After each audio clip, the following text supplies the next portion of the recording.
ইন্নাল হামদালিল্লাহ। আল্লাহ পাকের সম্মানিত বান্দাগণ, নবীজি সাল্লাল্লাহু আলাইহি সাল্লামের সম্মানিত উম্মতগণ, আল্লাহ তাআলা আমাদেরকে পৃথিবীতে পাঠিয়ে প্রতিনিধি হিসাবে ঘোষণা করেছেন এবং আমাদেরকে দুনিয়া আখিরাতে সফল জীবনের জন্য চলার বিধান হিসাবে, চলার নিয়ম নীতি হিসাবে, গাইড হিসাবে দিয়েছেন আল কোরআন। আল কোরআনে করিমের সূরা আলে ইমরানের 191 নম্বর আয়াতে আল্লাহ তাআলা হেদায়েত পাওয়ার মাধ্যম কি হবে সেটা বলে দিয়েছেন। হেদায়েত পাওয়ার মাধ্যম হলো আল্লাহর সৃষ্টি নিয়ে গবেষণা করা।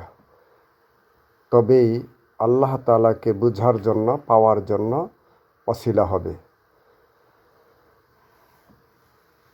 আয়াতটি আমি আপনাদেরকে তিলাওয়াত করে শোনাচ্ছি। বিসমিল্লাহির রহমানির রহিম। ইন্না ফি খালকিস সামাওয়াতি ওয়াল আরদি ওয়াখতিলাফিল লাইলি ওয়ান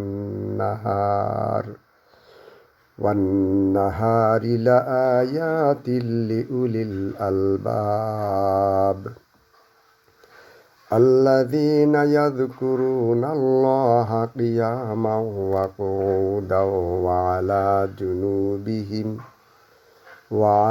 জুনুবিহিম ওয়া ইয়াতাফাক্কারুনা ফী খালকিস সামাওয়াতি ওয়াল আরদ রব্বানা মা খালাকতা হাযা বাতিলা সুবহানাকা ফাকিনা আযাবান নার।